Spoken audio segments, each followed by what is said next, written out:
Boa noite, pessoal. Boa noite a todos que estão entrando aqui, que vão participar conosco dessa live de hoje, do 25º Conversando no Micromeio. Boa noite, Fernanda. Boa noite, doutor Raimundo.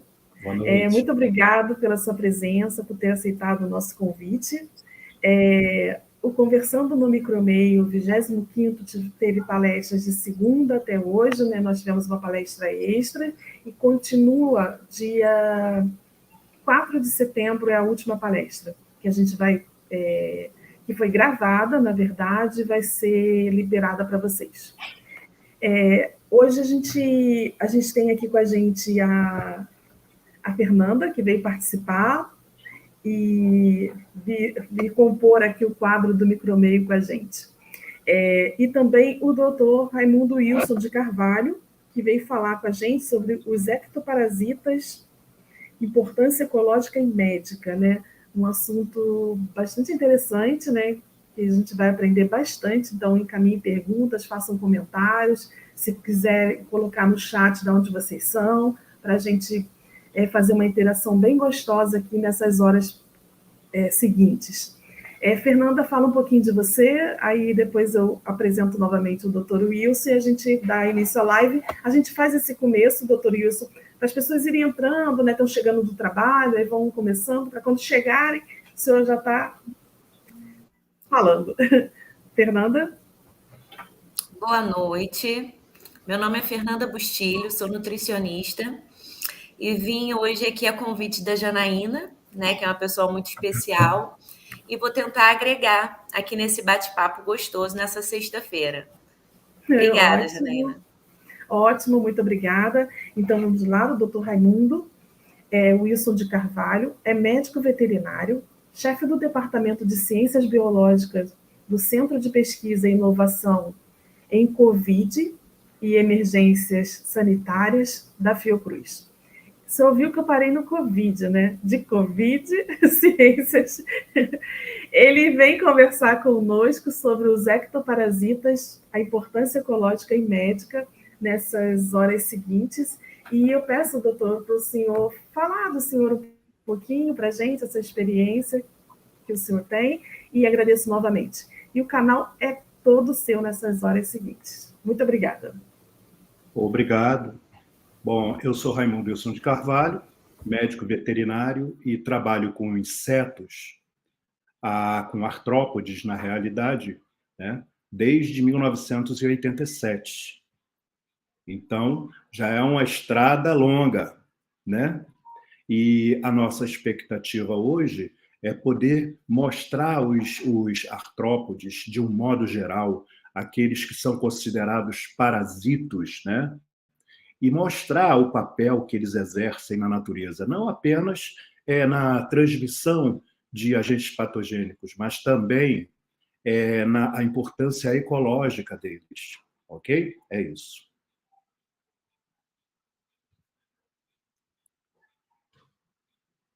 Bom, então, eu gostaria de chamar a atenção para deixar bem caracterizado que eu vou fazer uma exposição sobre esses animais, não muito detalhada, em função do grupo que eu imaginei que assistiria.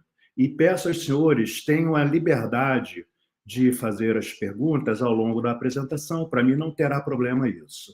Eu, inclusive, acho muito bom que isso daí ocorra. Então, vamos à apresentação, né? Vamos ao que interessa. Bom, os ectoparasitas, eles pertencem a um filo denominado Arthropoda. Leva esse nome em função do fato de que eles possuem as patas articuladas. E não fiquem pensando apenas que esses artrópodes estão limitados aí às baratas, né, a abelha, pulga, carrapatos. Não, não. A bem da verdade, nós temos espalhados pelo mundo, pelo menos, algo próximo de 1 milhão de espécies diferentes. grosseiramente falando, se pudéssemos juntar todos os seres humanos em uma mesma balança e pesar, esse peso seria, no mínimo, 1000 vezes menor do que se juntássemos todos os artrópodes do planeta. Então, é essa a importância deles, né? Eles, honestamente, cruzam esse meio entre oceanos e também a região não oceânica, né? Então, estão espalhados em todo o planeta. A origem desses animais é muito antiga mesmo. A bem da verdade, se pudermos falar em período, eles vieram do Cretáceo. Enquanto que o homem, olha, aqui estão os artrópodes e aqui o humano. Então, se pudermos analisar assim, essa distância que há no desenvolvimento no planeta Terra até aqui, né? Na realidade, a separação entre eles se deu muito antes, né? Com os cordatas, aí vem mamália, primata, hominídea e o próprio homem, né? Vamos dizer assim. E há que se compreender que esse fato faz com que esses animais, ecologicamente falando, possuam uma extrema adaptação a todos os ambientes possíveis do planeta. Ressalto também que, quando pensamos no papel desses animais, ecologicamente falando, né? Vamos entender que esse slide ele mostra a questão do parasitismo. Mas se pudermos associar a imagem que nós vimos anteriormente, né? E tentar interpretar esse tempo existente entre o surgimento deles e o surgimento do homem, nós vamos observar uma frase de um grande pesquisador brasileiro, por quem eu tenho um carinho muito grande, infelizmente já não está entre nós, que é o Dr. Adalto, que denominou mais ou menos assim, olha, estava esquecendo, me perdoe, eu vou passar o meu conceito de parasitismo, tá legal? Eu entendo que o animal que é um parasita, ele, em verdade, ele sobrevive às custas de outro ser. Grosseiramente falando, é assim, tá bom? E isso nós chamamos de parasitismo. E aí entra a fala muito especial do Dr. Adalto Araújo, né? Ele diz assim: o fenômeno parasitismo surgiu desde o início da vida na Terra. Não há organismo que não seja parasitado. Há, portanto, uma grande diversidade de parasitos que influenciaram as mudanças evolutivas que resultaram nas espécies hospedeiras atuais. Ou seja, ele chama, né, e nós chamamos também de hospedeiros, aqueles seres que albergam no seu corpo um desses parasitas. E os artrópodes têm grupos muito grandes, não é? Que estão envolvidos nesse parasitismo. Tá ok? Aí eu começo falando, a minha apresentação, eu estou restringindo àqueles artrópodes de fato de muita importância, né? E são os anofelinos, causadores da doença malária. A malária, ela é causada pelos plasmódios. E é muito interessante a gente fazer um comentário aqui. A grande maioria, talvez todas, eu não tenho muita certeza disso, mas eu acho que todas, para todas aquelas doenças que nós chamamos de doenças tropicais, do jeito tal como a própria malária é chamada, elas somente ocorrem entre os trópicos de Capricórnio e Câncer. muito que provavelmente em função da variação bem alta da temperatura nos polos, né? No norte e no sul. Ok? Então, rapidamente sobre a malária, ela, na China, já era mencionada há 2.700 anos. Na Índia, os escritos de Vedas, de 1500 a 800 a.C., mencionava a doença através das febres terçã e quartã, com esplenomegalia e outros aspectos importantes das doenças, né? da doença malária. Então, aqui está o plasmódio, que, na realidade, foi descobertos, né, por Laveran e Koch. E Patrick Manson atribuíram a transmissão a insetos sugadores, baseados no fato de que as formas flageladas, após a retirada do sangue do doente, nunca era encontrada na circulação.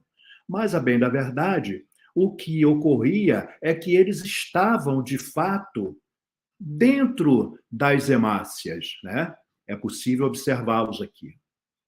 E aqui. E aí, tal como eu comentei antes sobre a região onde a malária ocorre, eu posso garantir assim que entre esses trópicos que eu falei, né, as pessoas expostas são mais ou menos calculadas em torno de 2.300 bilhões, 2,3 bilhões que estão sujeitos, expostos à contaminação. E o número de casos entre 300 e 500 milhões. A mortalidade em torno de 1,5 a 2,7 milhões. É muita gente. E, curiosamente, é uma doença que ainda precisa de muito estudo para a gente poder compreender e produzir. De repente, com a mesma rapidez com que se conseguiu a vacina para o Covid, poderíamos nos esforçar, acredito eu, que um pouquinho mais. Será, então, com certeza, nós temos brilhantes pesquisadores trabalhando na área, e com certeza virá uma forma eficaz para a gente combater esse dano, em que pese a existência dos tratamentos para elas, hein? Muito bem. Aí, eu apresento o ciclo biológico. Veja bem, eu estou me referindo a mosquitos, né? E toda vez que nós pensamos em mosquitos, nós devemos separá-los muito bem das moscas, apenas dizendo assim, tem outras diferenças muito importantes entre eles, mas a mais comum é a gente apenas afirmar assim, ó, os mosquitos são aqueles dípteras que fazem, em algum momento, o seu ciclo biológico dentro da água, o que não ocorre com as moscas. Pronto, já separamos um do outro, para o pessoal não ficar confundindo, né, mosca com mosquito, ok? Então, o ciclo biológico desses animais, a grande maioria, né, deles, possui o ciclo com base em postura de ovos, desenvolvimento de larvas, eles impupam e logo em seguida, com poucos dias, surgem de novo novos adultos e aí eles copulam e a fêmea vai em busca do sangue para poder maturar os seus ovos e tornar a fazer com que esse ciclo biológico se movimente, vamos dizer assim. O outro mosquito muito importante mesmo, porque com certeza nós vamos lutar um bom tempo ainda contra o Aedes aegypti, que é o causador da doença dengue. O causador, não me permite, o transmissor do vírus que causa, né, os problemas com dengue, zika e chikungunya. Para se ter ideia, um ovo desse mosquito demora entre 7 a 10 dias para virar um outro mosquito na fase adulta. E é um ciclo bem parecido, né, com o anterior, sendo que gasta apenas 10 dias. Então, aqueles que estão me ouvindo, atentem para isso. Uma chapinha de refrigerante caída no chão pode ser suficiente para o desenvolvimento desse inseto. Uma garrafa, um pneu, uma latinha velha. Então, esse cuidado é um cuidado que o indivíduo da residência precisa ter com a sua casa. Com o seguinte propósito, mesmo que na casa dele não ocorra nenhum caso, pode ser a casa dele o fômite que está levando o mosquito para a casa dos vizinhos. A outra coisa, caixa d'água. A atenção com a caixa d'água é muito importante. A diferença entre o anofelino e o Aedes aegypti está que o Aedes aegypti está perfeitamente adaptado à área urbana e o anofelino para as áreas rurais. Ok? Então, é preciso chamar a atenção disso. Enquanto que, no caso da malária, a doença é mais comum no norte do Brasil, não significa dizer, por exemplo, que o estado do Rio de Janeiro está livre de uma ocorrência de caso. Há, inclusive, relatos de que há a malária no município, no estado do Rio de Janeiro, a malária é autóctone, na região de Nova Friburgo. Ok? Doutor Raimundo, por gentileza, no caso do mosquito da dengue, o senhor acha que para encerrar o ciclo somente com ausência de água, tiveram alguns trabalhos que fizeram com uma bactéria, não foi? Para infectar esses mosquitos. O senhor acha que somente com a campanha de não ter água, ou tem outra maneira, né, ou existem outras maneiras da gente encerrar esse ciclo? Porque o senhor começa a explanar dizendo que vai ser muito difícil, né, a gente conter a dengue, né, essas doenças. O senhor pode comentar um pouquinho sobre isso? Posso sim. Olha só. Quando eu digo da dificuldade, eu estou me referindo àquela apresentação do segundo slide, quando eu falo da experiência ecológica desses animais no planeta. Não é isso? Você veja que no caso aquelas bombas lá de Hiroshima e Nagasaki, elas não conseguiram acabar com a população de barata. Então, o que acontece? Vamos trazer esse raciocínio e pensar assim, hoje já temos o controle biológico através dessa bactéria, né, que tem sido utilizada e com sucesso. Então, são ferramentas, vou dizer assim, né? São estratégias muito importantes. Uma das estratégias é o indivíduo, né? É a pessoa cuidando na casa dele. Associado a isso, vem o tratamento com as bactérias. E mais moderna, recentemente, já saiu uma vacina. Então, eu entendo que nós não vamos conseguir acabar com a população do inseto. Isso é praticamente impossível. É um objetivo, né? Eu tive um professor que ele falava assim, olha, o melhor objetivo é aquele que a gente sabe que a gente não alcança. Porque enquanto a gente estiver trabalhando para alcançá-lo, aqueles que são fáceis de alcançar, nós vamos encontrar a saída e como enfrentá-los, né? E, logicamente, resolvê-los. E um deles, eu entendo assim, nós não vamos acabar com esses insetos, com os artrópodes de modo geral, mas nós podemos, sim, desenvolver ferramentas tais como a da Wolbachia, né? E dentre outras, como é o caso também da vacina, nós podemos desenvolver técnicas para simplesmente acabar com a transmissão da doença. Não é? Porque nós precisamos compreender que há um elo, né? Um elo epidemiológico muito importante e que o homem faz parte dele, mesmo que não queira. ele faz parte desse elo, né? Com a oferta do sangue, né? Então, no meu entendimento, nós não vamos acabar com o inseto. Não creio nisso. Mas nós podemos, sim, desenvolver ferramentas que permitirá o fim da transmissão da doença, do vírus e, consequentemente, da doença. É nisso que eu creio piamente. Temos pesquisadores maravilhosos trabalhando nesse sentido. Ok? Sim.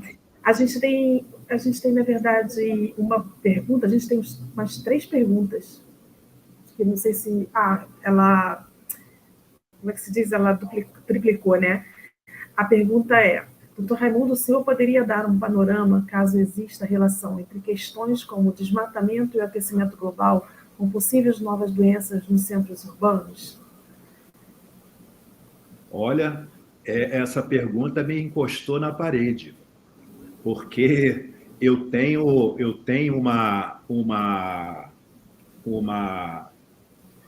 deixa eu voltar aqui.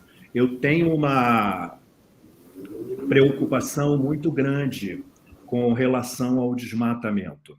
Mas eu vou usar como exemplo o que aconteceu em Minas Gerais, com aqueles acidentes das barragens, lembram disso? Não é? Então, no primeiro momento, nós pensamos nas vidas perdidas, né? Isso. Brumadinho, né? Isso, mas ali não foi apenas as vidas que se acabaram ali, né? Pensando nos insetos, né? Muitos dos predadores desses insetos, me refiro a pequenos anfíbios, né? Sapinho, perereca, não é? Esses animais também foram prejudicados demais. Eu não estou dizendo que é mais importante do que o homem, não é isso, né? Porque certa feita eu falei isso e o pessoal falou: pô, você está dando mais valor aí a uma perereca do que a um homem? Não é isso, né? Então, se levarmos esse raciocínio lá para o desmatamento, o que nós temos que compreender e assumir é que o prejuízo ecológico não está apenas no desmatamento. Com ele, milhares de outros animais, além dos vegetais, lógico, milhares de outros animais importantes, ecologicamente falando, né? Muitos deslocam sementes, né? Deslocam material de vegetais para a reprodução desses, para o desenvolvimento desses vegetais. Eles acabam anelídeos, né? Microanimais que fazem, muitas vezes, a decomposição da matéria orgânica, permitindo uma fertilidade maior do solo, né? Então, eu creio que é um panorama muito ruim enquanto nós não aceitarmos que nós podemos encontrar um meio, vou usar uma palavra assim, um meio entre, né, a necessidade de pasto, por exemplo, né, e necessidade de campos para poder fazer plantações especiais, como é o caso da soja, não é?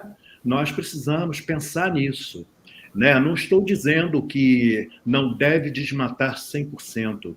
Eu acho que a característica gregária do humano é essa, né? Então, eu entendo que é possível, com um pouco de parcimônia, né, sentar e discutir, né? Veja que no Brasil nós temos uma instituição importantíssima nesse cenário, que é a Embrapa, né? Recentemente, eu estive na cidade... Recentemente, não, minto. Há coisa de 1 ano e pouco atrás, eu estive na cidade de Porangatu, né? E tive a oportunidade de ver plantações de seringais. E eu achei isso muito importante, muito bacana, né? O que eu tive a oportunidade de ver lá. Então, a produção da borracha, né? Então, eu creio que há caminhos.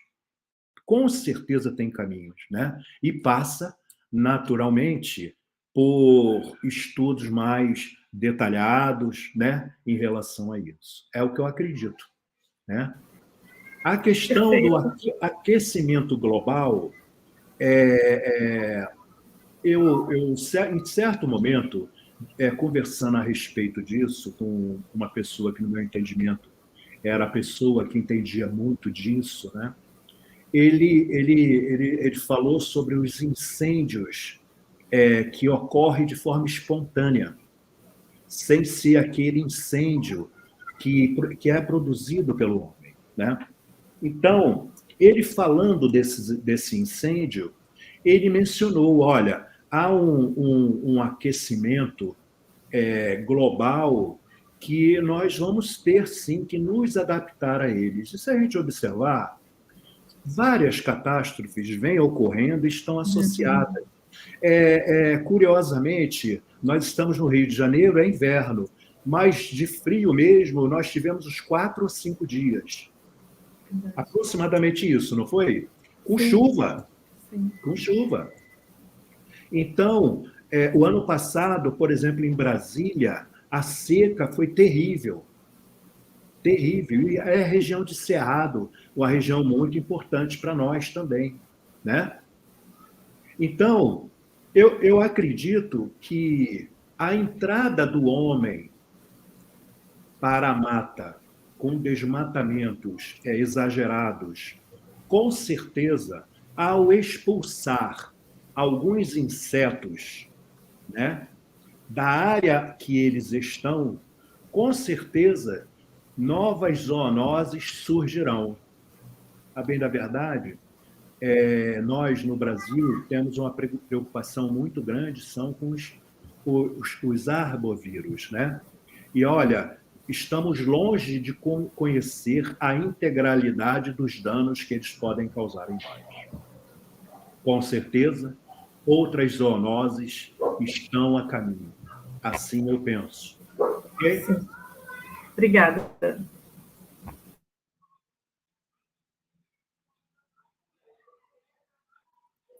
Culex quinquefaciatus. Para nós aqui do Rio de Janeiro, né? É o pernilongo, né? Tem lugares aí que ele leva outros nomes, muriçocas e tal, né? A principal doença produzida que eles transmitem é eu minto, a Volqueréria bancroft, causadora dessa doença que nós chamamos de elefantíase. Então, a julgar pelo pé, trata-se de um homem. Eu estou dizendo isso porque a perninha de cá dá para a gente ver que ela está cabeluda, né? E geralmente as mulheres raspam, né? Então, é um homem, né? Com a fase crônica. A elefantíase, ela nada mais é do que as larvas desses parasitos e os adultos, eles parasitam os vasos linfáticos. E, com isso, eles vão bloqueando os vasos, né? Eles vão bloqueando-os e impedindo a drenagem linfática, ok? Então, o que acontece? Vai formando este cenário. Enquanto que no homem é comum nos membros inferiores e também no testículo, a mulher ocorre na mama. É mais comum na mama. É uma doença comum no Nordeste brasileiro e, pelo que eu sei, ela está em um processo com baixa ocorrência, mas, mesmo assim, a ocorrência ainda existe, né? A outra importância desse mosquito está associada à transmissão também de um verme para os cães, que produz a doença, né, a filariose, ou dirofilariose canina, né, que é uma doença muito importante para os cães. A dirofilária, ela parasita a artéria pulmonar. E, em grandes infestações, elas vão obstruir, né, essa artéria, gerando, infelizmente, a morte do animalzinho.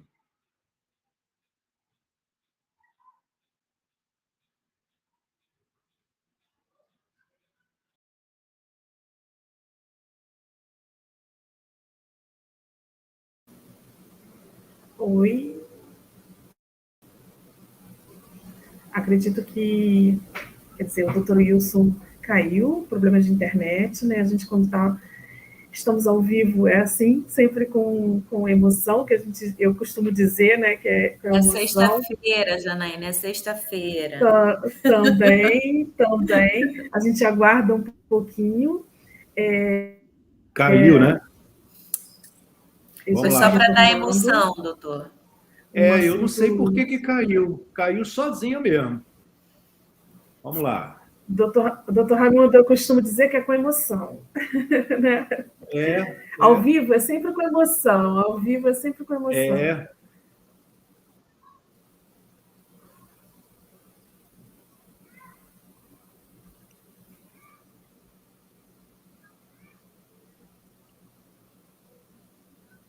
Bom, então eu tinha parado a fala aqui, né? A outra coisa é que vai passar a aumentar a partir daqui é um outro papel, que é o papel da ação do inseto sobre a pessoa, não apenas o papel de transmitir um agente patogênico que vai produzir a doença e tal. Vamos entender o ectoparasita também como um problema, ok? Então, aqui está um daqueles insetos que nós não o denominamos como mosquito, né? Por quê? O ciclo biológico dele se dá na Terra, a fase de larva, e a fêmea coloca os ovos na Terra, as larvas sobrevivem na Terra e formam um adulto também na Terra. Então, o que é importante falar? Olha só, trata-se do flebotomínio, conhecido em alguns lugares como mosquito palha, né? E cangalinha também. Mas a diferença marcante entre ele e os demais, eu vou voltar um slide aqui para a gente mostrar.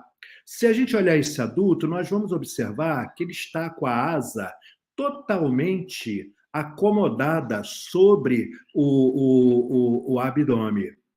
Mas se a gente olhar aqui, esse inseto ele não apoia. Opa! Ele não apoia. Está acontecendo alguma coisa que o slide está andando sozinho. Ele não apoia as suas asas sobre o abdômen, né? Então é marcante isso daí. Nós vamos observar isso na parede das casas. Ele fica exatamente assim. Pois bem, esse inseto é transmissor de 2 agentes patogênicos muito importantes que geram as doenças, a leishmania chagas e a leishmania tegumentar americana, né? As 2 doenças são muito sérias. A primeira leva, inclusive, à morte, principalmente de crianças, produzindo esse cenário de hepatoesplenomegalia. E esse protozoário, ele parasita a medula óssea e tecidos linfóides espalhados pelo intestino, fígado e baço, dentre outros, né? E possui como hospedeiros os cães, as raposas, de tal forma que até mesmo o ciclo biológico deste inseto nos traz muita preocupação. Eu posso afirmar, no dia de hoje mesmo, nós recebemos a informação de casos de leishmaniose visceral, principalmente na região de São Paulo e Mato Grosso do Sul. Mas temos focos muito importantes na Bahia, na região de Jacobina, se não me falha a memória, e no estado de Minas Gerais, até mesmo em área considerada urbana. Aqui no Rio de Janeiro, os casos ocorrem na região de Jacarepaguá até a Barra de Guaratiba. Mas já sabemos que no município de Barra Mansa, por exemplo, nós temos casos lá também, né? Ou tivemos casos, né? No momento atual, eu não tenho certeza se tem, mas eu creio que há riscos, né? O nosso departamento tem trabalhado naquela região lá, né? Principalmente em Vassouras, onde nós ministramos um curso a respeito, e esse material aí, ele tem como origem esse curso que foi dado lá. Bom, o protozoário, né? Então, trata-se da leishmania infantum e da leishmania brasiliense. É claro que tem outras leishmanias, né? E que causam leishmanias tegumentares também no norte do Brasil, norte, nordeste, centro-oeste, sudeste do Brasil e também na região sul. Nós temos a ocorrência de casos, né? E os flebotomínios presentes em todo o país. O transmissor é a lutsomia longipalpis, lutsomia cruzi, lutsomia intermédia e lutsomia migoni. Então, trabalhando na transmissão desse protozoário. Muito bem. Atualmente, para os cães se usam a vacina, né? E os homens são perfeitamente tratados, em que pese o fato que, recentemente, na Bahia, nós tivemos a oportunidade de tomar conhecimento de casos em crianças, inclusive com óbito, de crianças com leishmaniose visceral, mas havia um outro protozoário associado e que nos causou espanto, que é um protozoário também do mesmo grupo da leishmania, que é Critidia, o nome do gênero, né? Muito bem. Doutor, dá licença, a coloração dele também é diferenciada? A coloração do quê? Do mosquito? É. Sim. No caso do Aedes, né, ele tem aquela característica das patinhas, né, preta e branca, né? Não ocorre nos anofelinos. E nos flebotomínios, eles levam o nome até de mosquito palha, apesar de não ser um mosquito, exatamente porque por essa característica de ter a cor das asas do corpo como se fosse um pedacinho de palha, um vegetal seco. Entendi. Né? Então é mais fácil até para identificar, né? A gente consegue estabelecer essa diferença. Entendi. Muito bem. Aí está o outro elemento muito importante no Brasil. Muito importante. Muito importante. Trata-se dos triatomíneos, né? Os triatomíneos são, então, elementos que, na natureza, alimentam-se de sangue e as formas biológicas também passam pela fase de ovo e depois fases de ninfa até chegar a adulto outra vez. É importante dizer que em todos esses momentos se alimentam de sangue. Ok? E os principais triatomíneos no Brasil. Os clássicos, porque tem outros, né? Mas são os clássicos, são o triatoma infesta, Rhodnius prolixus, Panstrongelus megistus, Glossinia palpalis. E eu estou colocando aí, mas eu vou falar melhor dela. Glossinia pallipidis e Glossinia morsitans. Bom, os transmissores do Trypanosoma cruzi ocorrem no Brasil são esses que eu falei, os triatomas, né? O triatoma infestam, o Rhodnius prolixus, o Panstrongelus megistus. Na África, ocorre a doença do sono, e que lá também é um protozoário, enquanto aqui é o Trypanosoma cruzi, lá nós temos outros tripanossomas que atuam naquela região lá e produzem o que nós chamamos de doença do sono. Ok? E no Brasil, a doença é denominada de doença de Chagas exatamente por ter sido este o pesquisador que descobriu o protozoário. Ok? Bom, o que é importante dizer que a doença de Chagas é uma doença crônica. A fase aguda dela é curta e, em geral, as pessoas se contaminam na tenra idade. Na juventude ainda, a contaminação é mais fácil, porque esse tretoma ele é razoavelmente grande, né?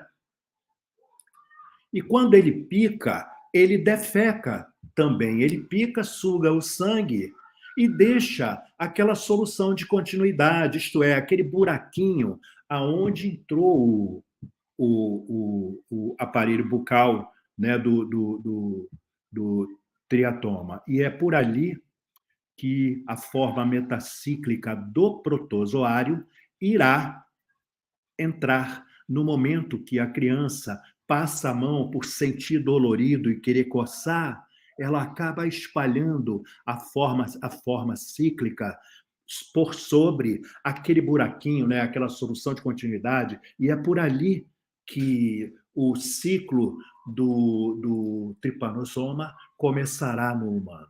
Há que se ressaltar outras formas de transmissão, né? Até tempos atrás, havia transmissão também na transfusão sanguínea, mas isso já não ocorre, graças a Deus, por causa da tecnologia que consegue detectar isso tudo antes, né? Então, não ocorre. Mas, se não me falha a memória, no estado de Santa Catarina, começaram a surgir casos da doença de Chagas, e aí foram observar que estava ocorrendo em função das fezes dos locais onde os triatomas gostam de viver.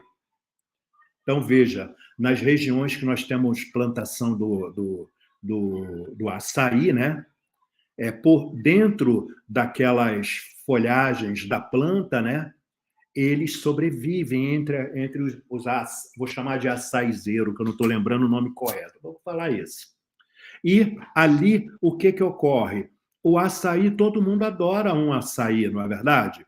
Pois faz-se necessário a pasteurização do produto antes da comercialização. Mas em Santa Catarina, o que se observou lá, que era a cana, e a contaminação se deu pelo caldo da cana. Olha que coisa curiosa, né? Então, a gente chama atenção para esse detalhe aí, porque isso é muito importante, porque o caldo de cana a gente toma in natura, né? Ele não passa por nenhum procedimento que não seja de moer a cana, né? É isso. E no que diz respeito, então, a essas moscas, o período de transmissão do tripanosoma causador da doença do sono se dá em populações que vivem à beira dos rios, porque é exatamente nessa região que essas moscas também proliferam, né?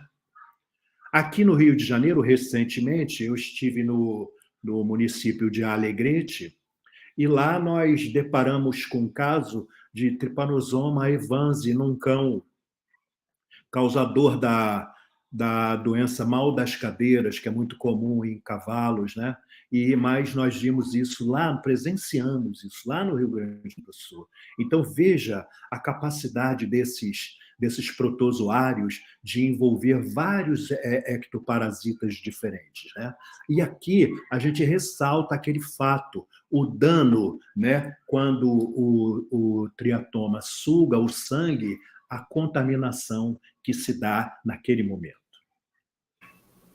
Doutor Raimundo, tem reversão nos cães?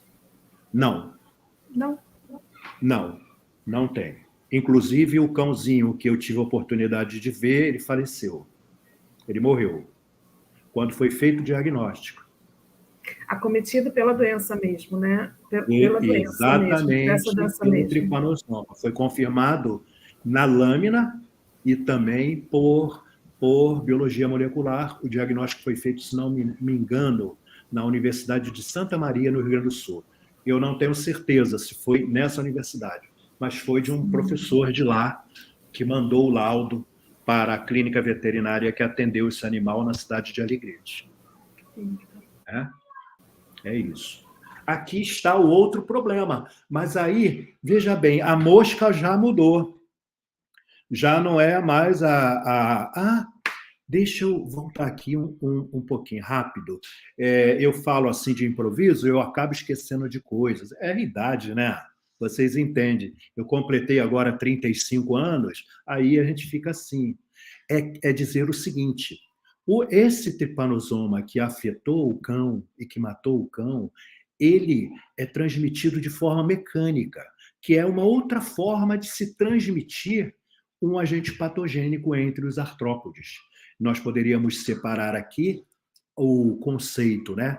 O ectoparasita, ele é um vetor daquele agente agressor, daquele agente patogênico.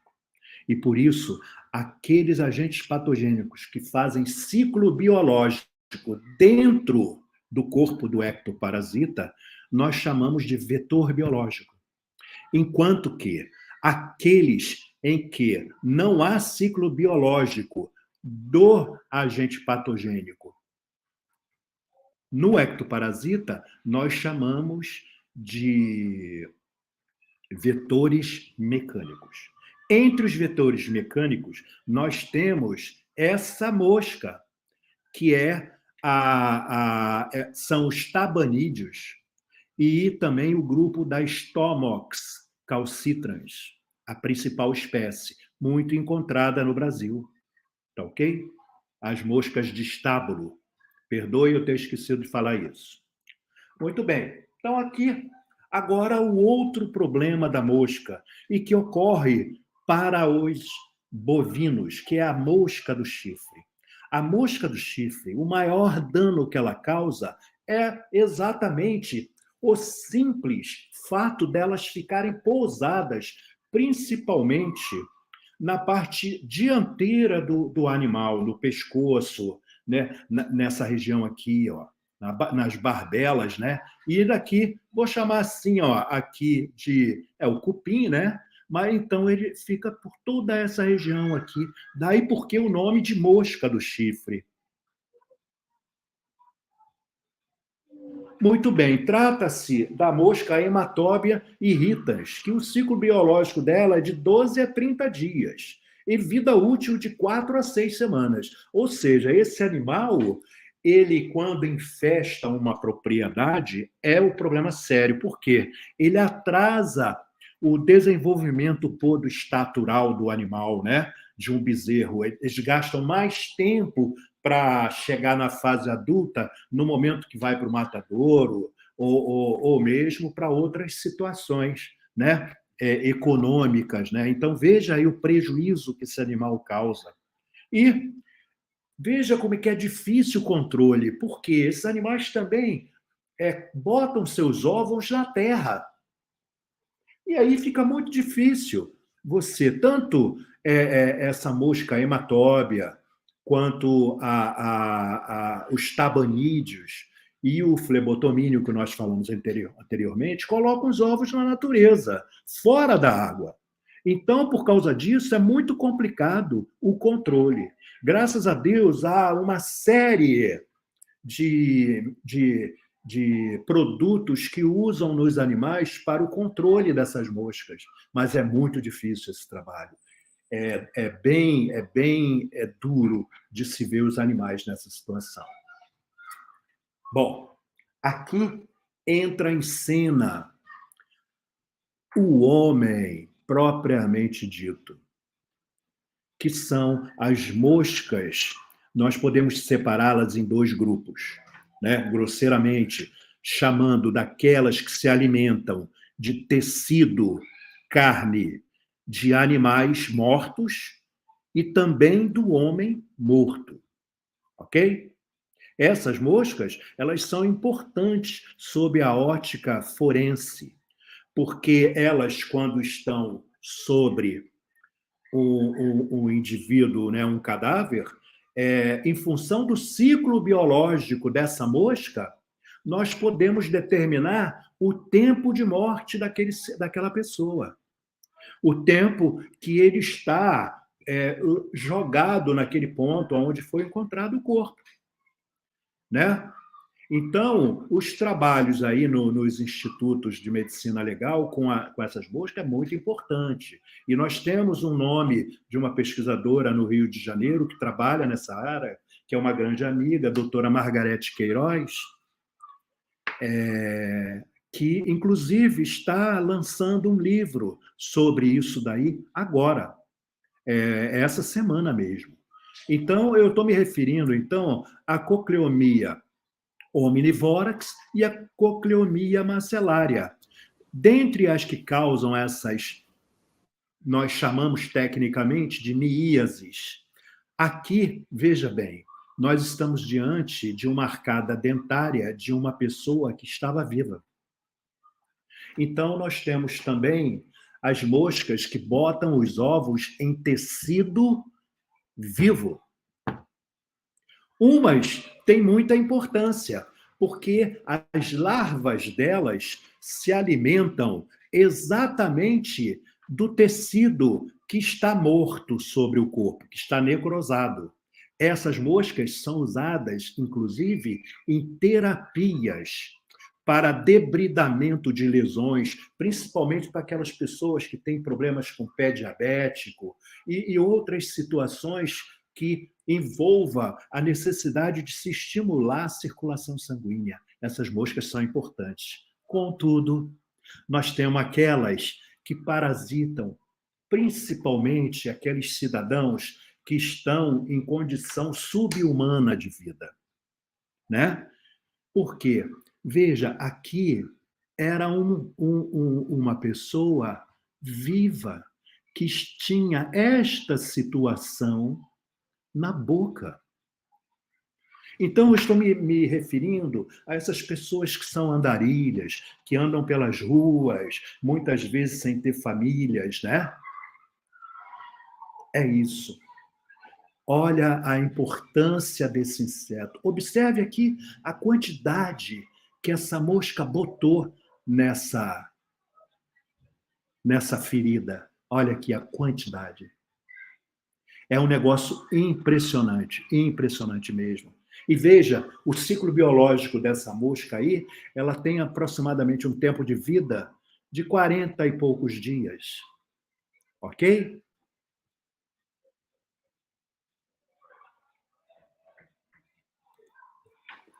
As pulgas. Olha, eu tenho certeza que a grande maioria entre os senhores pensam que a pulga só ocorre no cãozinho, né? Eu, inclusive, gostaria de fazer propaganda. Eu preciso de pulga, tá? Quanto mais mandarem pulga para mim, eu vou ficar muito feliz. Eu posso passar o endereço para aquele que quiser tirar as pulguinhas dos cachorros e levar para mim. Eu só vou precisar saber de que região é. O resto nós faremos lá no laboratório, né? Nosso laboratório fica na Avenida Brasil, 4036, no prédio do Centro de Pesquisa, um prédio maravilhoso, novo, que foi construído agora e que foi um grande presente que o Departamento de Ciência Biológica recebeu. Mas voltando para falar das pulgas, vocês já sabem que eu preciso de pulga, coloca ela dentro de um vidrinho com álcool e leva para mim. Tá bom? Então, doutor Raimundo. Ou não? Então, isso é sério? É sério. É seríssimo. Olha só, com relação às pulgas, se vocês olharem aqui, eu coloquei aqui o ciclo de uma pulga, o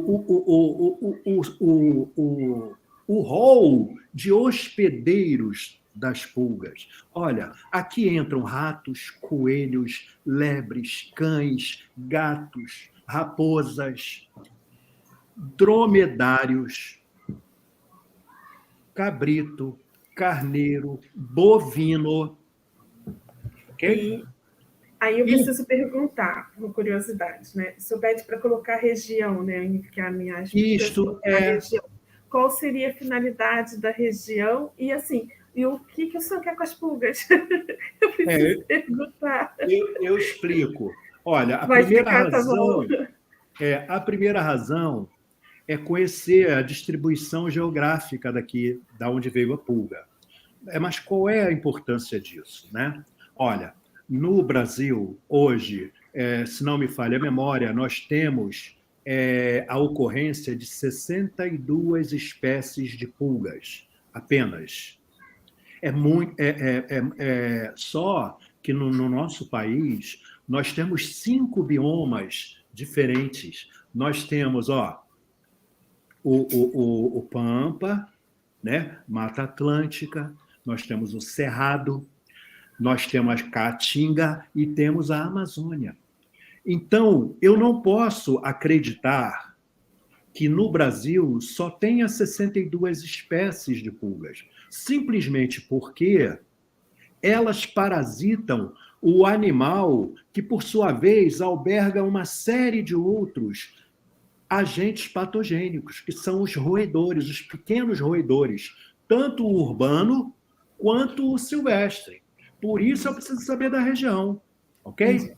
A outra coisa é que a pulga, ela transmite a bactéria Yersinia pestis, que no passado foi usada até em bioterrorismo, ela foi usada na guerra. Só que, por azar do pessoal que usou, eles, como sabiam que a bactéria era transmitida pela pulga, eles de avião estavam jogando as pulgas. Eles não jogaram a bactéria em forma liofilizada, como foi feito com Bacillus anthrax, como é feito também com a Francisella tularensis, que é uma outra bactéria que, graças a Deus, não ocorre no Brasil, mas ocorre nos Estados Unidos, por exemplo. Ok? Então, a pulga, ela transmite também uma série de agentes patogênicos. O mais importante é a Yersinia pestis, mas ela transmite também Borrelia, ela também Bartonella e ela também transmite rickétsias, principalmente a Rickettsia felis, uma das rickétsias envolvidas com a febre maculosa. Entende? Muito bem. Mas não, doutor, peraí. E o senhor precisa delas vivas? Ou não, mortas. Por quê? O que eu vou fazer? Eu vou identificar a espécie, vou fazer a biologia molecular delas, buscando encontrar vestígios genéticos dessas bactérias que eu falei, da Bartonella, da Borrelia, da Rickettsia e da Yersinia pestis. Tá bom. Perfeito. Tá bom? Ela também alberga um tripanosoma, chamado tripanosoma lewisi. Mas depois que eu vi o caso do tripanosoma evans lá em Alegrete, no Rio Grande do Sul, me chamou a atenção da possibilidade da pulga estar albergando esse tripanosoma também. Eu não estou afirmando que alberga, eu estou dizendo que eu vou em busca de ver se isso é possível estar ocorrendo também, entendeu? Então, há dois grupos eu separo assim, dois grupos muito importantes das pulgas. As pulgas que estão no corpo do hospedeiro, elas também se transformam, porque elas ficam andando por entre o pelo, né, dos animais, e isso causa um estresse muito grande nesses animais. E o outro grupo são essas aqui, que é uma pulga que nós chamamos de Tunga penetrans. Tá? Nesse grupo dessa pulga tem várias outras espécies que são penetrantes, como vocês estão vendo aqui, ela vai, ela vai furando a pele, furando a pele. Depois que ela está dentro da derme, ela começa oh, meu Deus, é espontâneo isso, tá? Tá pulando sem querer. Pulou de novo. Então, aqui, aqui, ela vai, depois que ela penetra, ela já copulou, ela penetrou, e começa a expulsar, ela produz os ovos, porque ela depende do sangue. Ela começa a lançar os ovos para fora do corpo dela, como se fosse bala de canhão, sabe? Ou seja, para onde a pessoa está andando, ela está distribuindo os ovos, né? E é muito comum no homem, em humanos. Em algumas tribos indígenas, por exemplo, tem o caso na tribo Yanomami, né? Lá na região lá de Roraima, aquela região lá. E quando ela está repleta de ovos, ela fica assim, ó. Oh, Deus. Ela fica cheia. Eu não vou levar o cursor para lá, porque eu estou achando que é isso que está fazendo. Então, eu vou apenas dizer, do lado direito, na parte de baixo, ela está repleta de ovos. Está vendo? Mas ela fica dentro do tecido da derme do humano. Em um trabalho que eu fiz em Araruama, eu encontrei esse cenário. Essa bolinha que fica no pé da pessoa é chamada, nós chamamos de neosoma. Né? Eu encontrei esses neosomas até na cabeça de criança. Qual o efeito que isso dá? O que isso demonstra? Que aquela criança estava dormindo perto do chão, porque a pulga não consegue subir na altura de uma criança se ela já não estiver ou no corpo, né? Ou esperando que a pessoa durma para ela subir, sugar o sangue e penetrar. Em uma única criança lá, eu encontrei 14 neosomas na cabeça. A criança, inclusive, não conseguia andar direito por causa da tunga parasitando o pezinho dele. Essa doença o pessoal chama de bicho do pé. Agora pode passar. O outro, aí, é o amigo das crianças. São os piolhos. Nós temos 3 grupos aí, né? Ó, o piolho da cabeça, o do corpo, e o que nós chamamos de chato, que parasita a pubis. Logicamente que as pessoas que têm esse tipo de parasitismo são exatamente aquelas que eu falei antes, são pessoas que, não sei se vocês já viram nas ruas, às vezes está um calor danado, mas o camarada está andando na rua com um casaco, com um monte de coisa em cima do corpo, né? E os piolhos se aproveitam disso. Eles andam com tudo aquilo, porque se ele sair do lugar onde ele estava dormindo, vai uma outra pessoa necessitada também e pega para ela. Então, eles acabam caminhando com aquilo, né? E nós vamos encontrar, então, o Phytirus pubis, né? E vamos encontrar o da cabeça. O da cabeça é o amigo das crianças. Geralmente, eles surgem no período escolar, quando as crianças retornam para a escola, têm que fazer a observação do cabelo da criançada. Então, o cenário que se vê é esse aqui. São as lêndias que estão na cabeça da criançada. Há que se dizer o seguinte: são animais hematófagos, trazendo prejuízo, além da possibilidade da transmissão de rickettsia também. Ok? Para essa criançada. Doutor Raimundo, essa preferência para o couro cabeludo infantil, assim, né, de criança, existe razão para isso? Olha, tem o tamanho do cabelo influencia, né? E o fato, quando chega na escola, as crianças elas são naturalmente assim, mais brincam mais, estão mais sempre juntinhas. Se abraçam, né? Muito, né? Com muita facilidade. E isso acaba auxiliando a transferência do piolho de uma cabeça para outra. Porque o piolho, tanto o piolho quanto a pulga, não possuem asas. Não. Ok? A pulga, ela pula. O piolho, não. O piolho depende desse leve encostar Contato. ou grande encostar das crianças brincando, né? Principalmente em colégios do ensino fundamental, em creches, né? Nos primeiros anos de escolinha, né? Já fora da fase de creche, né? A transmissão é muito grande, é nesse momento aí. Né? E o que influencia? O tamanho do cabelo. Né? O tamanho do cabelo. Ok? Então, os Por isso que é a primeira, estão livres é a primeira ameaça, né? É a É. primeira ameaça dos pais. Se pegar piolho, vou cortar o seu cabelo. É isso mesmo.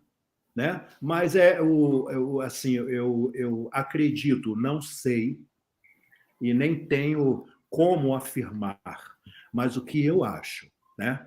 Que esse é um trabalho que já deve ser feito na escola. Né? Eu tenho um projeto chamado A Invasão dos Insetos nas Escolas, né? Do ensino fundamental. E eu até agora ainda não consegui financiamento, porque qual é a minha ideia?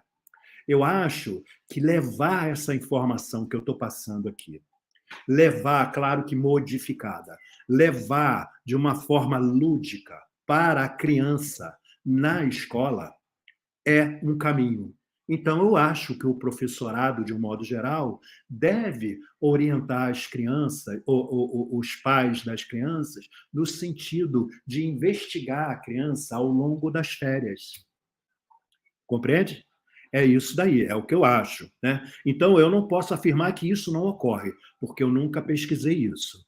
Né? Mas, se ocorre, ótimo, maravilha, porque é esse o melhor caminho para o controle do piolho, né? No meu entendimento. A nossa participante, Maria Lúcia Drummond. Maria Lúcia, boa noite, um beijo.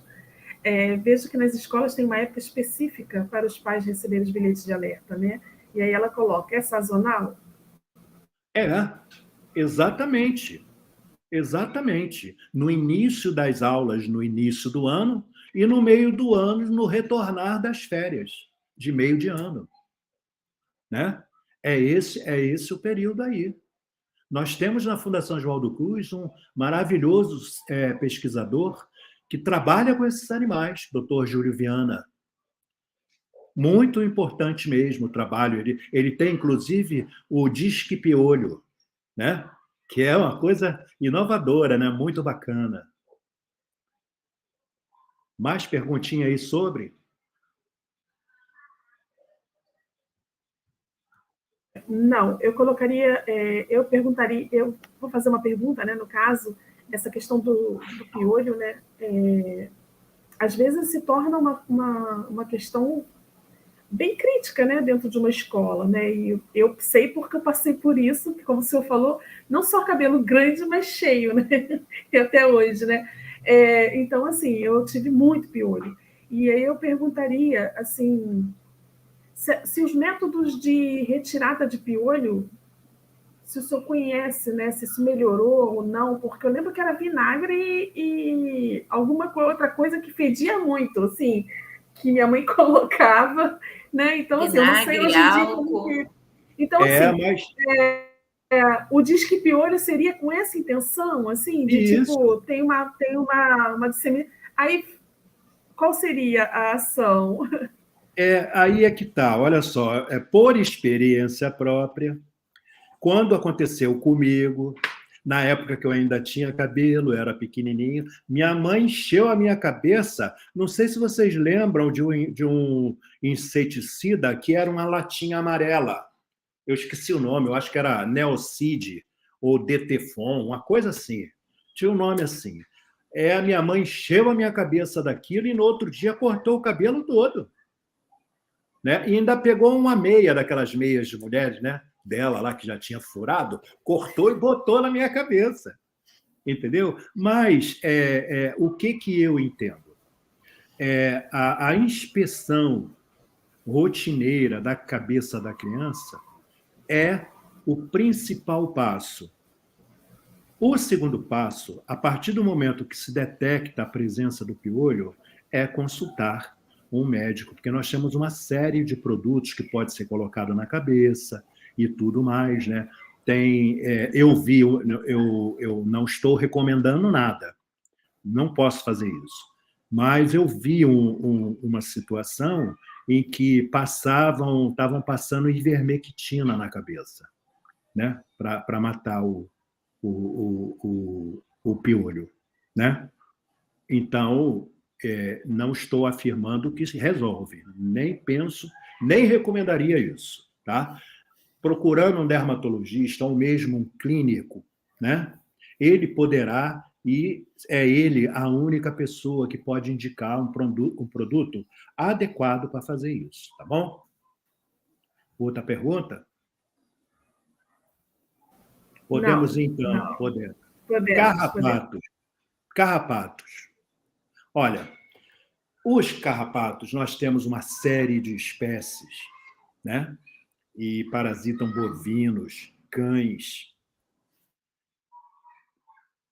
a grande maioria, cavalos, a grande maioria dos mamíferos são parasitados, aves também são parasitados por carrapato. E os carrapatos transmitem para os bovinos uma doença muito importante chamada babesiose. E também, quando pensamos nos outros hospedeiros, nós temos aí a capivara, os cães, pensamos na Rickettsia rickettsii, que é a causadora da febre maculosa. A febre maculosa. Doença muito importante, que se não tratada a tempo, leva a pessoa ao óbito. Com certeza, tem que ser feito um tratamento muito, muito rápido e decisivo, né? Então, aqui está o cenário, né?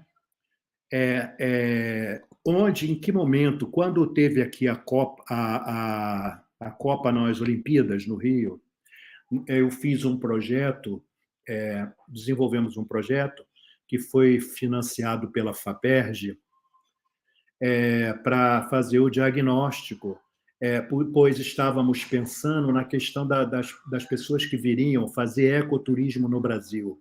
Quem aqui ainda não ouviu falar de pessoas que vão para cidades interioranas e lá voltam para casa e chegam em casa, acham um carrapato agarrado na perna, na virilha, em várias partes do corpo, não é isso? E eles chamam de micuim. Aquilo ali é uma larva, né? A transmissão da rickettsia, ela se confirma com a necessidade de um tempo de fixação desse carrapato no corpo do indivíduo, né? Então, é importante a gente alertar as pessoas que vão fazer ecoturismo, tomar cuidado com isso, porque os carrapatos, eles geralmente fazem isso aqui, ó. Eles ficam em cima da folhinha do capim. Conforme a pessoa passa e esbarra, eles agarram na pessoa e ali acabam penetrando a derme com o hipostômio, né, o aparelho bucal, e podendo transmitir aí, então, a rickettsia. Nesse estudo que nós realizamos, nós encontramos, diagnosticamos de forma sorológica essa rickettsia em cavalos no município de Itaguaí, Queimados, em Nova Iguaçu, e Japeri. E também encontramos uma rickettsia muito semelhante geneticamente à Rickettsia rickettsii na região de Cachoeira de Macacu e Magé, e Itaboraí, né? Isso. Em Cachoeira de Macacu, encontramos um cão positivo. Contudo, o cão, o cavalo e as capivaras, elas são hospedeiros perfeitos para os carrapatos e, consequentemente, para a rickettsia, de tal forma que, mesmo que você tenha um carrapato não infectado pela bactéria, No momento que ele subir no corpo de um animal infectado, ele vai se contaminar. E se o ciclo biológico dele for daqueles que ele abandona o hospedeiro para fazer uma muda, né? E logo em seguida retornar ao hematofagismo, que é o ato de se sugar o sangue, né? Ele pode contaminar um outro animal ou uma pessoa, né? Então, a importância disso é que os homens, nós devemos cuidar dos nossos pets tendo em mente isso. E já tem produtos muito bons, né, que podem controlar, né, o parasitismo, né, o ectoparasitismo dos animais de companhia, os cães, os gatos, né? E aqui no Rio de Janeiro, não sei se vocês estão observando, as capivaras estão apaixonadas por a gente, não é? Elas se aproximaram da gente de um jeito muito interessante, né? É claro que eu acho isso muito bom, é muito bonitinho, não sei se vocês já viram, eu moro numa região que tem lago, né, aqui na Barra da Tijuca, e o que acontece? Elas andam em família, é muito bonitinho, é o macho na fêmea, o macho na frente, em seguida a fêmea, e atrás os filhotinhos, é muito lindo de ver. Mas eu já passei por isso. Oi? Eu já passei por isso, saindo do trabalho, inclusive aqui mesmo, na região da Barra da Tijuca, saindo do trabalho, o carro teve que parar, eu estava num carro de serviço, né, desses que a gente pede, de aplicativo, e teve que parar e esperar todo mundo passar, entendeu? Que elas foram... já estavam meio que na rua já, então, assim, tivemos... E eram muito filhotes, assim, né? E eu também admirei, assim, falei, meu Deus, que coisa incrível isso, né? A família toda... E eu recomendaria àqueles que estão me ouvindo, olha, não há necessidade, pelo fato, em função da doença, não há necessidade, a rigor, de se prejudicar esses animais, né? Porque também, olha, não somente nós gostamos dos lugares onde nós vivemos, eles também gostam. Então, aqui na Barra tem jacaré, tem tudo isso, né? E é ótimo saber disso. É ótimo saber disso. O ruim foi um cenário que eu vi do pessoal jogando pipoca para o jacaré comer. Entendeu? Aqui na região do Recreio, estava na ponte jogando pipoca, né? Então, o que eu sinto falta é de um programa governamental da prefeitura ou do Estado para poder difundir o papel desses animais, que eles fazem um bom papel, no meu entendimento, quando eu vejo uma capivara, né, nos fundos do meu condomínio, a gente vê muito. Praticamente, no cair da noite, elas se aproximam para comer os matinhos ali, perto da gente. Então, é bom, eu acho bonito, quando eu estou fazendo caminhada, e elas estão ali, como quem diz assim, oi, a impressão dá que elas vão até falar, oba, tudo bem contigo? Né?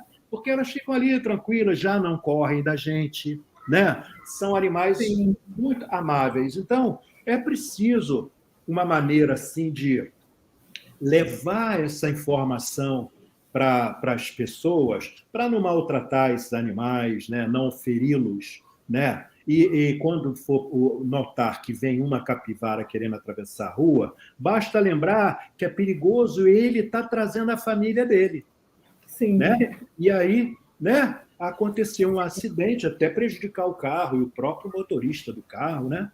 Não é isso? Enfim, é isso daí, tá bom? Doutor, eu sou de Queimados. Vou arrumar uns carrapatinhos para o senhor, tá? Ou eu vou ficar muito feliz. Muito feliz. E eu moro ao lado de um terreno baldio. Minhas cachorrinhas sofrem, tadinha, porque estão sempre colocando cavalo aqui ao lado. Aí não adianta, né? Acaba subindo aqui o muro. E isso, exatamente isso. Mas tem um jeito. Do outro lado é mato, não mora ninguém. Ninguém, terreno baldio, com Isso, mato alto. isso. Compra uma lata de vaselina e um pincel e passa do outro lado, no muro, que eles não vão conseguir passar. Eita, Boa. Entendeu? interessante, É. interessante. Ajuda. Não vou dizer que, é claro, vai chover, não é? Essas coisas, né? Aham. Mas, assim, procura ver o período que isso mais ocorre. Nesse período você passa. É Entendeu? nesse período agora, eu já reparei que é assim, agosto, é julho, agosto, setembro, aí é Isso. a época que eu sempre renovo a vacina das cachorras, né? Aham. Agora, e também tem o outro lado, né? Não posso falar o nome, né, assim, do produto, mas o que que eu recomendaria? Tem um produto homeopático que é dado para o cão, né?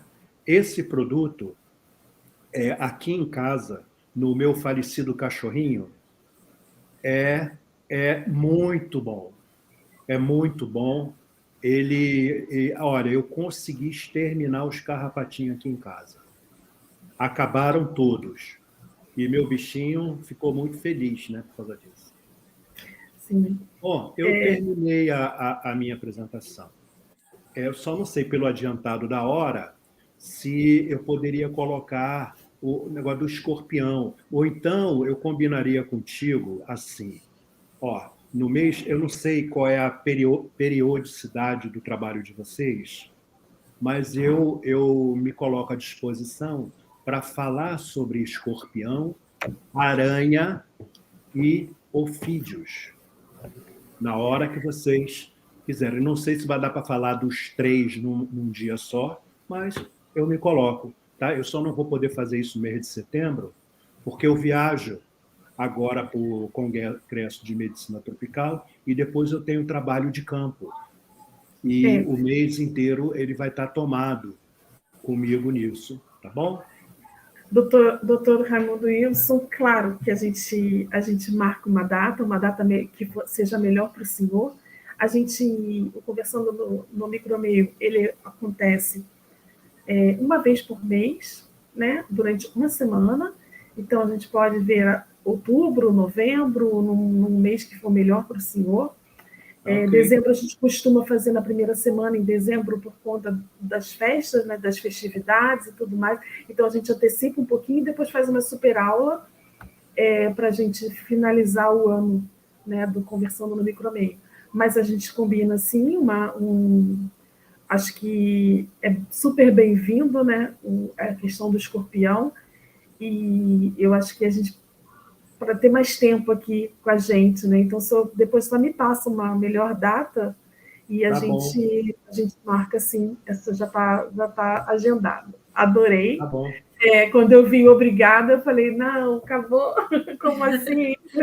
É, eu diria, assim, resumidamente, que lindíssima, né? Uma aula lindíssima. Obrigado. Como a biologia é linda, né? Como as coisas funcionam em sintonia, né? Como o senhor demonstrou isso para a gente, que apesar das doenças, né, é todo ser vivo querendo, de certa forma, viver, né? Porque quando a gente fala, passou a bactéria, mas a bactéria está ali no papel dela também, de fazer o ciclo dela, enfim. Então, assim, é muito bonito. E teve uma pessoa aqui que colocou que o senhor é um monstro, no bom sentido. Ah, obrigado. Eu vou ver se o Gleidson acha para colocar aqui, para a gente ler, e eu vou dizer, é mesmo. Boa noite, foi a Talezin, né, de Aimea. Ah, botou aqui também o Neocídio, o nome é Neocídio, né? É isso mesmo, eu usei isso daí também. Isso, em relação ao piolho, né? É, E aí também o professor Vanei está aqui, também colocou, grande amigo e meu professor de mestrado, fera no canal de feras. Eu agradeço, Vanei, pelo elogio ao canal, mas com certeza vocês que enriquecem o canal Micromeio. A gente não tem mais nenhuma pergunta, eu normalmente vejo que o pessoal se tem, que a gente dá prioridade para eles. Fernanda, você tem alguma pergunta? Tem aqui, ó, doutor Raimundo, é possível comentar, na verdade é uma solicitação, né? É possível comentar sobre o recente caso de febre aftosa, inclusive com óbitos em São Paulo, se o senhor pode comentar. Olha, eu não tenho nenhuma informação disso, mas é assim que funciona a coisa dentro da minha ótica, né?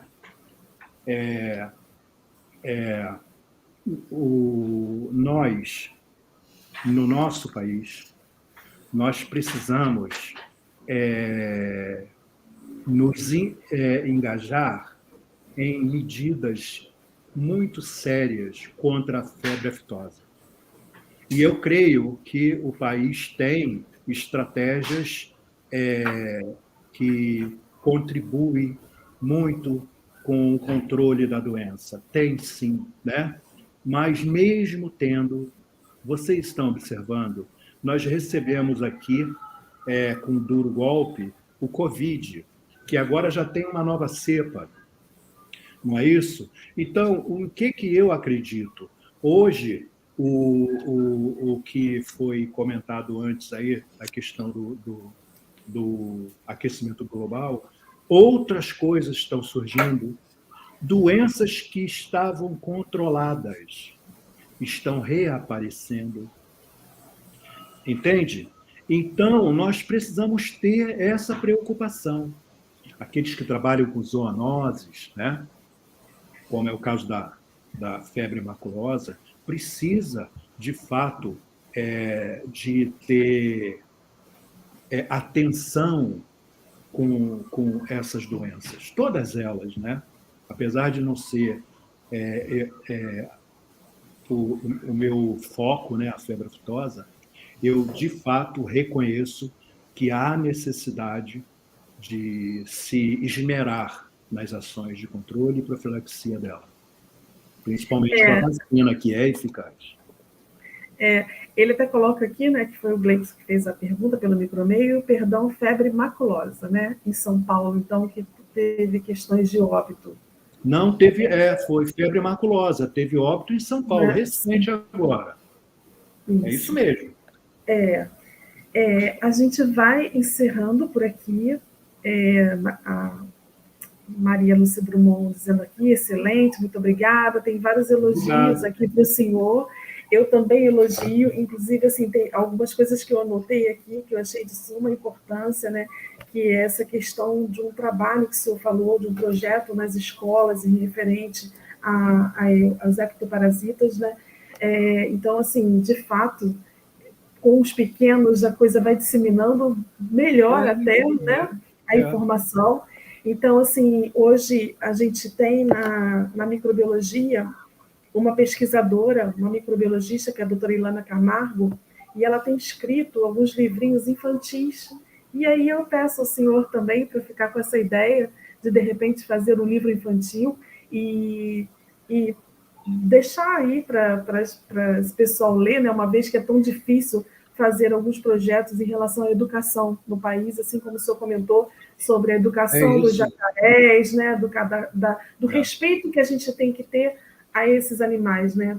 Jacaré, capivara, o macaco, né, que teve aí um problema também. Né? Eu esqueci de comentar sobre a questão da formiga, né?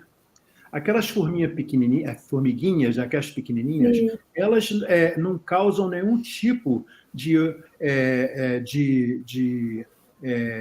eu esqueci a palavra agora. As pessoas não têm medo dessa formiga. Quando ela está no açúcar, o pessoal fala até que é bom para as vistas. Para a vista. Mas essas pessoas precisavam saber que a formiga é um vetor mecânico de extrema importância para infecções hospitalares. Ela passa por todo o ambiente, pela sala onde faz curativo, por cima daqueles restos de gase que vai para o lixo. Elas entram lá dentro do lixo, frequentam centros cirúrgicos, se permitirem, né? Sim. Tanto quanto a mosca, doutor? É diferente. A pessoa vê uma barata, ele pula em cima da mesa, né? Uma vez eu li uma reportagem falando disso. E, na minha opinião pessoal, a barata causa menos dano por esse aspecto do que essa formiga. Não é verdade. É isso. Curioso. Muito obrigada pela sua palestra, seu compartilhar seus conhecimentos. Eu quero dizer a todos que quem quiser certificado, é só colocar no privado do Instagram o nome e o e-mail, e em breve a gente vai encaminhar da semana toda. O 25º Conversando no Micromeio termina com a palestra no dia 4, uma palestra com a doutora Verônica Seija, do Uruguai, sobre carbapenemase. Em breve a gente vai postar essa palestra. E eu gostaria de deixar aqui o agradecimento a todos que estão aqui presentes, a Fernanda, e mais uma vez ao doutor Raimundo, que eu já agradeci não sei quantas vezes, mas eu muito obrigada mesmo. Virei sua fã. Eu que agradeço a oportunidade. O tempo passou e a gente nem sentiu. Nem vi. Virei sua fã, e como diria o Marcos Vinícius, sexta-feira, 1h dessa, quem está aqui é porque gosta mesmo, e temos aqui todos. E eu queria também dizer para o senhor que a gente tem uma dinâmica de fechar a live. A Fernanda vai se despedir do pessoal, fazer os agradecimentos que ela precisa, e o senhor é que termina aqui a live com uma mensagem, com um contato, o que o senhor desejar falar aí para o pessoal, tá bom? E eu queria, só antes de passar para a Fernanda, dizer que a minha sogra, dona Guimar Ribeiro, está assistindo, e ela assiste todos os Conversando no Micromeio. E muito obrigada, dona Guimar, pela sua presença, pelo carinho que a senhora tem comigo. Um beijo grande e um beijo a todos. Fernanda? Eu acho que a minha internet caiu bem na hora que eu falei. Que foi uma aula, né? Que o doutor deu aqui pra gente. E foi assim, passou tão rápido que quando eu olhei a hora, eu achei até que o relógio estava errado. Doutor, muito obrigada por ter passado a sua experiência pra gente. De nada. E Janaína, muito obrigada. E o doutor já falou que vai ter retorno, me convida, tá? Por favor. Tá certo. Está convidada também, o trio aqui, né? Vamos falar com o Marcos Vinícius. Vamos chamar o Marcos Vinícius também, né? Também, Tá ótimo. Doutor Raimundo, é com o senhor para fechar a live. Bom, eu agradeço, em primeiro lugar, o convite, né? Eu gosto de participar dessas coisas, né? Desse tipo de movimento, de evento, né? E dizer que foi muito bom as perguntas, e agradeço pelos senhores terem me ouvido, peço perdão pelos aqueles erros que eu tenha cometido, e prometo que na próxima eu vou procurar estudar mais para poder falar outras coisas interessantes. Né? Obrigado pelo convite, tá? Vocês foram muito amáveis comigo. Ao colega que me ajudou, porque eu sou péssimo para computador, né? Ainda estou no tempo. Eu tenho um amigo que fala assim: Raimundo, olha, o computador veio resolver problema que a gente nunca teve. É isso. E aí tem essa dificuldade. Então, agradeço a todos. Deus proteja os senhores, suas famílias. Amém. E igualmente. Até a próxima. Fiquem com Deus. Muito obrigada.